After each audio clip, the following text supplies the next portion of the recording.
ॐ यथाग्नेर्दाहिका शक्ति रामकृष्णस्थितो ह्य सर्वविद्यास्वरूपां तं शारदां प्रणमाम्यहम्। नमः श्रीज्योतिराजाय विवेकानन्दसूरये सच्चिदसुखस्वरूपाय स्वामिने तापहारिणे।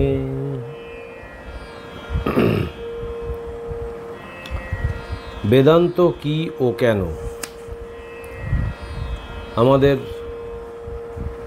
পাঠ চলছে এই বই থেকে, স্বামীজির লেখা। আমরা দ্বিতীয় পর্বে প্রবেশ করেছি গতদিনে। বেদান্ত দর্শন, সেই বেদান্ত দর্শনের আজকে 3 নম্বর প্রশ্ন। কিন্তু আমি যে অনুভব করছি,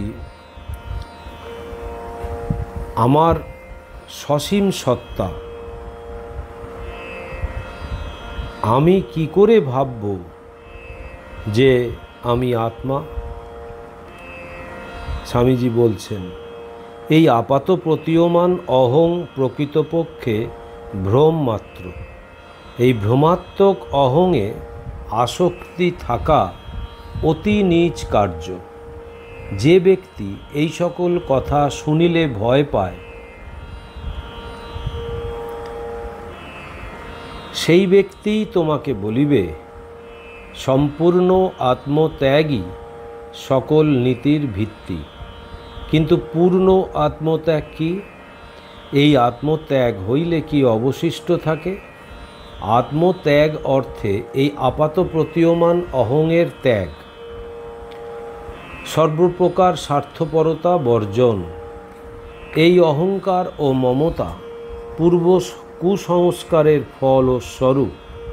আর যতই এই অহং ত্যাগ হইতে থাকে, ততই আত্মা নিত্য স্বরূপে নিজ পূর্ণ মহিমায় প্রকাশিত হন। ইহাই প্রকৃত আত্মত্যাগ। ইহাই সমুদয় নীতিশিক্ষার ভিত্তিস্বরূপ, কেন্দ্রস্বরূপ। মানুষ উহা জানুক আর নাই জানুক, সমুদয় জগৎ সেই দিকে ধীরে ধীরে চলিয়াছে। অল্পাধিক পরিমাণে তাহাই অভ্যাস করিতেছে। কেবল অধিকাংশ লোক উহা অজ্ঞাতসারে করিয়া থাকে। তাহারা উহা জ্ঞাতসারে করুক। এই আমি ও আমার প্রকৃত আত্মা নহে, ইহা জানিয়া তাহারা এই ত্যাগ আচরণ করুক। এই ব্যবহারিক জীব সীমাবদ্ধ। এখন যাহাকে মানুষ বলা যাইতেছে, সে জগতের অতীত অনন্ত সত্মার সামান্য আভাস মাত্র। সেই সর্বস্বরূপ অনন্ত অগ্নির একটি স্ফুলিঙ্গ মাত্র। কিন্তু সেই অনন্তই তাহার প্রকৃত স্বরূপ। প্রশ্ন 4,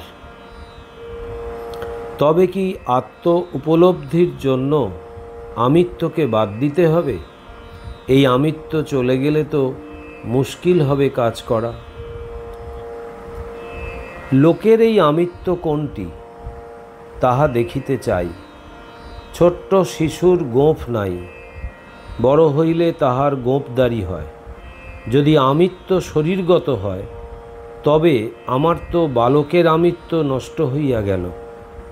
যদি আমিত্ব শরীরগত হয়, তবে আমার একটি চোখ বা হাত নষ্ট হইলে আমিত্বও নষ্ট হইয়া গেল। মাতালের মদ ছাড়া উচিত নয়, তা হইলে তাহার আমিত্ব যাইবে। চোরের সাধু হওয়া উচিত নয়, তা হইলে সে তাহার আমিত্ব হারাইবে। অতএব কাহারও এই ভয়ে নিজ অভ্যাস ত্যাগ করা উচিত নয়। অনন্ত ব্যতীত আর আমিত্ব কিছুতেই নাই।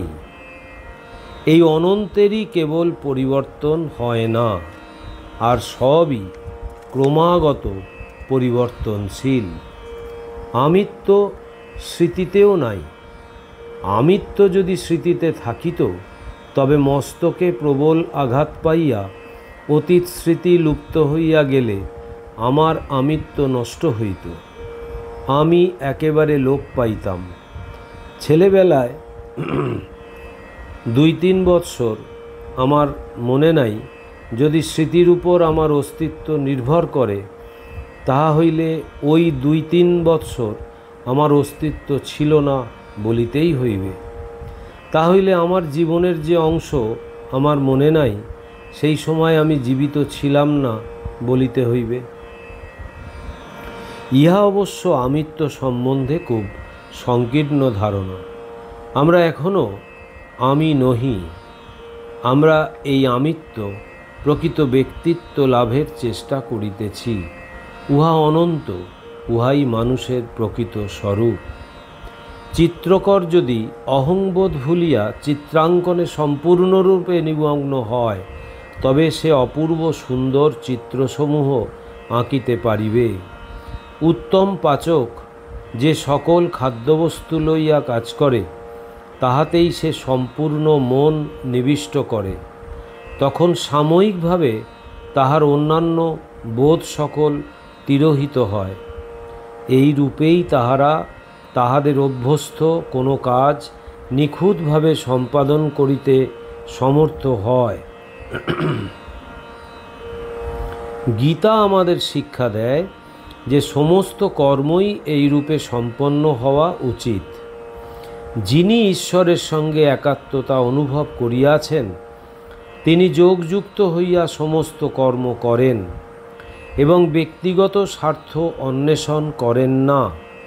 এইরূপ কর্ম সম্পাদন দ্বারাই জগতের মঙ্গল হয়, ইহা হইতে কোনো অমঙ্গল হইতে পারে না।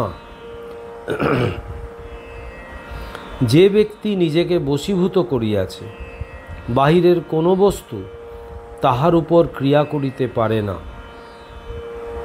তাহাকে আর কাহারও দাসত্ব করিতে হয় না, তাহার মন মুক্ত, এরূপ ব্যক্তি জগতে সুখ স্বচ্ছন্দে বাস করিবার যোগ্য।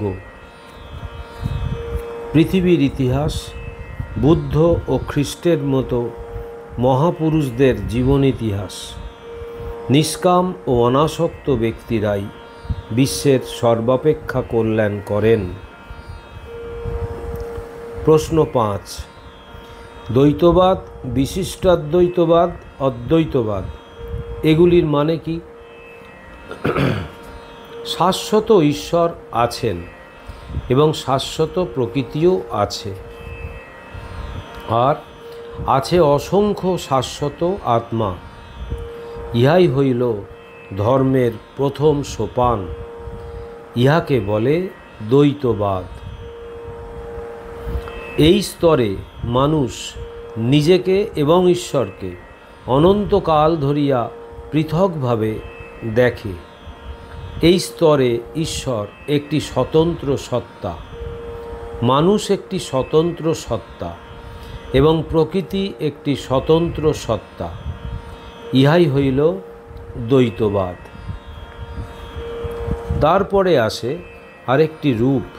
মানুষ বুঝিতে আরম্ভ করে যে ঈশ্বর যদি এই বিশ্বের কারণ হন এবং এই বিশ্ব যদি কার্য হয়, তা হইলে স্বয়ং ঈশ্বরই তো এই বিশ্ব এবং আত্মাসমূহ রূপে প্রকাশিত হইয়াছেন এবং মানুষ নিজেও পূর্ণ সত্তা ঈশ্বরের একটি অংশ মাত্র। আমরা ছোট ছোট জীব সেই অগ্নিকুণ্ডের স্ফুলিঙ্গ মাত্র। সমগ্র বিশ্ব স্বয়ং ঈশ্বরেরই প্রকাশ। ইহাই পরবর্তী সোপান। সংস্কৃতে ইহাকে বলে বিশিষ্টাদ্বৈতবাদ। তারপর আসে একটি আরও সূক্ষ্মতর প্রশ্ন। প্রশ্নটি হইল, অসীমের কি অংশ থাকিতে পারে? অসীমের অংশ বলিতে কি বোঝায়? যদি বিচার করিয়া দেখো, বুঝিতে পারিবে ইহা অসম্ভব। অসীমকে কখনো ভাগ করা যায় না, উহা সর্বদাই অসীম। অসীমকে যদি ভাগ করা যাইত, তাহা হইলে প্রতিটি অংশই অসীম হইত। অথচ দুইটি অসীম কখনো থাকিতে পারে না। ধরো যদি থাকিত, তাহা হইলে একটি অপরটিকে সীমাবদ্ধ করিত এবং উভয়ই সসীম হইয়া যাইত। কাজেই আমাদের সিদ্ধান্ত হইল অসীম এক, বহু নয়। একই অসীম আত্মা হাজার হাজার দর্পণে নিজেকে প্রতিবিম্বিত করিয়া ভিন্ন ভিন্ন আত্মারূপে প্রতিভাত হইতেছে। এই বিশ্বের অধিষ্ঠান স্বরূপ অসীম আত্মাকেই আমরা বলি ঈশ্বর। মানব মনের অধিষ্ঠান সেই এক অসীম আত্মাকেই আমরা বলি মানব আত্মা।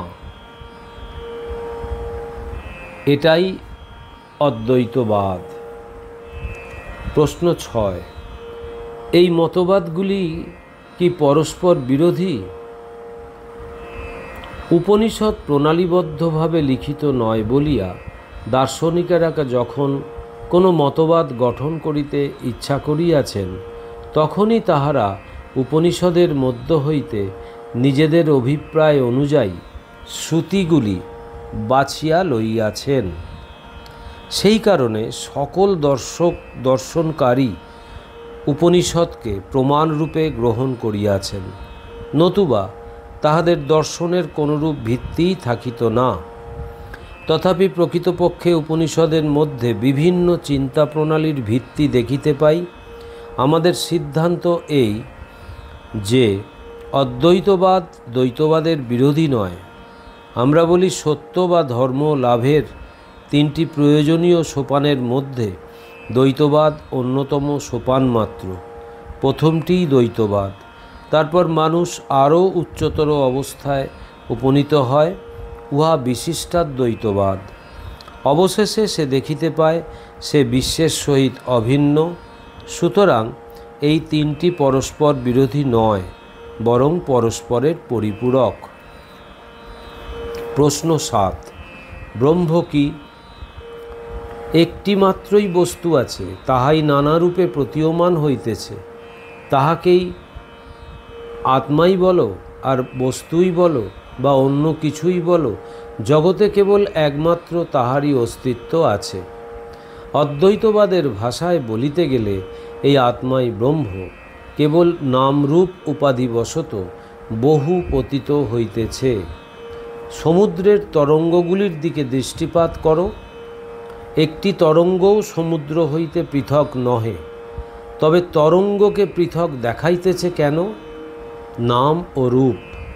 তরঙ্গের আকৃতি রূপ, আর আমরা উহার নাম দিয়াছি তরঙ্গ। এই নামরূপই তরঙ্গকে সমুদ্র হইতে পৃথক করিয়াছে। নামরূপ চলিয়া গেলেই তরঙ্গ যে সমুদ্র ছিল সেই সমুদ্রই হইয়া যায়। তরঙ্গ ও সমুদ্রের মধ্যে কে প্রভেদ করিতে পারে? অতএব এই সমগ্র জগৎ এক সত্তা। নামরূপই যত পার্থক্য রচনা করিয়াছে। যেমন সূর্য লক্ষ লক্ষ জলকণার উপরে প্রতিবিম্বিত হইয়া প্রত্যেক জলকণার উপরেই সূর্যের একটি পূর্ণ প্রতিকৃতি সৃষ্টি করে, তেমনি সেই এক আত্মা, সেই এক সত্তা অসংখ্য নামরূপের বিন্দুতে প্রতিবিম্বিত হইয়া নানারূপে উপলব্ধ হইতেছেন, কিন্তু স্বরূপত উহা এক। বাস্তবিক আমি বা তুমি বলিয়া কিছু নাই, সবই এক।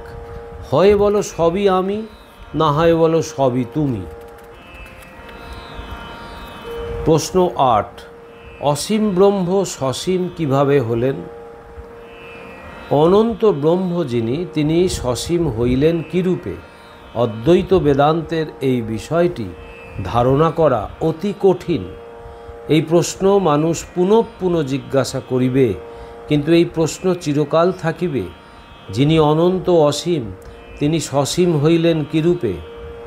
আমি এখন এই প্রশ্নটি লইয়া আলোচনা করিব।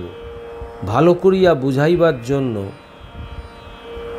একটি চিত্রের সাহায্য নেওয়া যেতে পারে। চিত্রে ক যদি ব্রহ্ম হয়, খ যদি জগৎ, ব্রহ্ম জগৎ হইয়াছেন। এখানে জগৎ অর্থে শুধু জড়জগৎ নহে, সূক্ষ্ম জগৎ, আধ্যাত্মিক জগৎ ও তাহার সঙ্গে সঙ্গে বুঝিতে হইবে স্বর্গ নরক এক কথায় যাহা কিছু আছে জগৎ অর্থে সে সবই বুঝিতে হইবে। এক প্রকার পরিণামের নাম মন, আরেক প্রকার পরিণামের নাম শরীর, ইত্যাদি ইত্যাদি। এইসব লইয়া জগৎ। এই ব্রহ্ম ক জগৎ খ হইয়াছেন দেশকাল নিমিত্তের গয়ের মধ্য দিয়া আসিয়া। ইহাই অদ্বৈতবাদের মূল কথা। দেশকাল নিমিত্তরূপ কাঁচের মধ্য দিয়া ব্রহ্মকে আমরা দেখিতেছি, আর ওই রূপে নিচের দিকে হইতে দেখিলে এই ব্রহ্ম জগৎরূপে দৃষ্ট হন। ইহা হইতে বেশ বোধ হইতেছে যেখানে ব্রহ্ম সেখানে দেশকাল নিমিত্ত নাই, কাল সেখানে থাকিতে পারে না, কারণ সেখানে মন নাই, চিন্তাও নাই। দেশ সেখানে থাকিতে পারে না, কারণ সেখানে কোনো পরিবর্তন নাই। পরিবর্তন, গতি এবং নিমিত্ত বা কার্যকারণ ভাবও থাকিতে পারে না, একমাত্র সত্তা বিরাজমান। এইটি বুঝা এবং বিশেষ রূপে ধারণা করা আবশ্যক যে যাহাকে আমরা কার্যকারণ ভাব বলি তাহা ব্রহ্ম প্রপঞ্চরূপে অবনত ভাবাপন্ন হইবার পর যদি আমরা এই ভাষা প্রয়োগ করিতে পারি তাহার পর আরম্ভ হয়, পূর্বে নহে। আর আমাদের ইচ্ছা বাসনা প্রভৃতি যাহা কিছু সব তাহার পর হইতে আরম্ভ হয়। ওং নিরঞ্জনম নিত্যম অনন্তরূপম ভক্তানুকম্পাধীত বিগ্রহং বৈ ঈশাবতারম পরমেশমিড্ঢম তং রামকৃষ্ণম শিরসা নমাম্যহম। শ্রীরামকৃষ্ণার্পণমস্তু।